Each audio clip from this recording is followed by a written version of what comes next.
Hey everybody, welcome back to Creepy Tales with Michelle. This is episode 4, so if you've missed the other 3, please scroll through my wall and check those out. Today I will be talking to you about a location I've investigated 2 times, which is the former home of a serial killer, Herb Baumeister from Westfield, Indiana.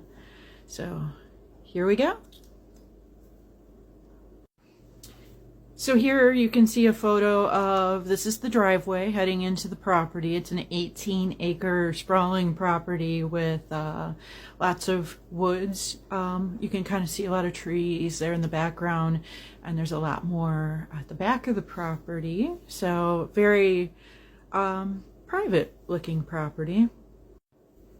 As you come up to the actual house, this is what it looks like.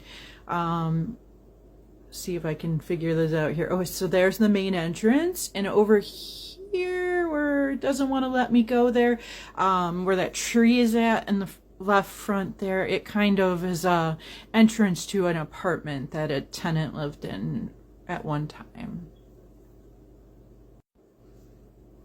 Here you're getting a better view of that peak up there is the door up the stairs there. That is where the tenant that lived on the property, that does have some stories out online, lived at one time. So Herb Baumeister is also known as the I-70 Strangler. He stood at 6 foot 3 inches, 185 pounds. They have accredited him with unaliving at least 11 boys and men in Indiana and Ohio between 1980 and 1991. There may have been others, but that is what they have so far credited him with. He's known as the I-70 Strangler because he was known to pick up men at gay clubs, and he was dumping bodies along Interstate 70 between Indianapolis and home after who knows what with these men, and they were often found not wearing a lot of clothing and dumped off the side of the road in, like, you know, water or ditches and that kind of thing, sadly. In 1991, they kind of stopped finding the trail of victims along I-70, and they still have no clue who might be responsible for that. But Herb Baumeister did purchase Fox Hollow Farms, which is what this is called we're looking at, in 1988. So it's believed in 91 he then started leaving the remains on his property. Unfortunately, he was known to bring these men when his wife and kids were away at the property that they owned by Canada. They had a cabin. He would bring these men back here, and you know, they would use the pool. He was into some really weird things, reports say, erotic asphyxiation, I can never say that word, and stuff like that. So he was known to have brought them here. This is in the basement of his home, and he would have these relations and then unfortunately unalive them. There is one story of a man who did not drink the drink that he had gave him and was not off his wits and was able to actually get away with them, and that was one of the reasons they actually were led to.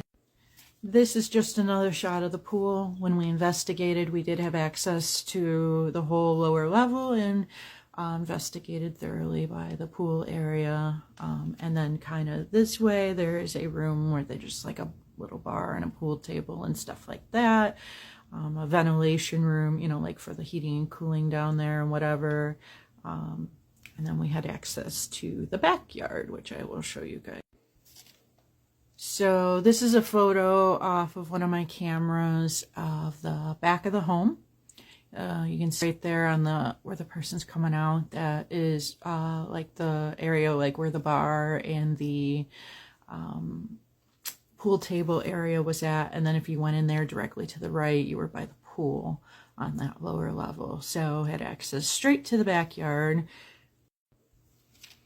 And as you can see, it is a heavily wooded backyard. So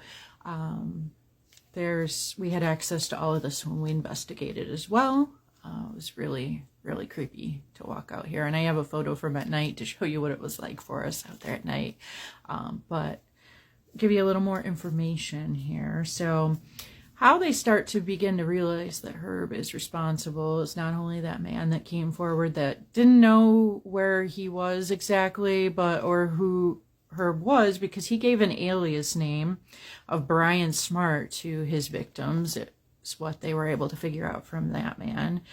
And he's the only one that they know of that got away, so that was a big clue. But in 1994, Herb Baumeister's son finds a skull and full remains, partially buried in the woods out back. And he comes to alert his mother. And his mother, of course, says something to Herb like, "Oh my goodness, look what he found." Well, apparently Herb's dad was an anesthesiologist, and Herb claims that they are just like, skeletons for medical purposes, not real skeletons, like for learning things, and it must have somehow gotten out there or whatever. I'm not sure why. Feel like that would have sounded like a weird story to believe, but she believes him. So nothing more is done. Eventually, the feds are putting together enough of a case. They do come to his wife and ask if they can search the property, and she denies the right to search the property to them at that time. But as time goes on, the marriage becomes rockier and rockier, and she files for divorce from Herb, and she starts to suspect that things aren't just quite as perfect as she had thought formerly they were. So on June 24th, 1996, her lawyer actually reaches out to the feds and says, "Hey, we're going to give you permission to search the property." And they actually take and show where that skeleton was. And they find remains on the property and start to realize what's really went on here. Now, estimates are different depending on which articles you read, but they're saying about 10,000 bone fragments were found on this property. They were not whole, they were all like shredded up, which is just horrible.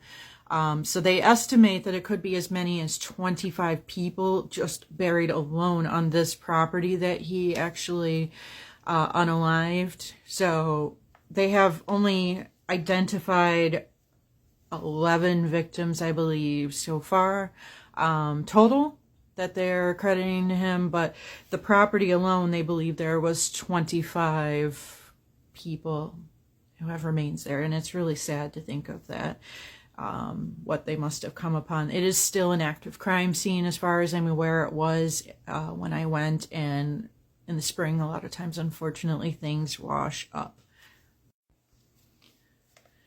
So now, Herb has already started to flee for Ontario by the time that they are searching the property, because he realizes that they are on to him. So he does get to Ontario. He is found in his car unalived by himself, and he has left a note. But he didn't take credit for anything that he did, or, confess anything, so that they could have some closure and really know 100%. But unfortunately, with all the remains found on the property, we pretty much know.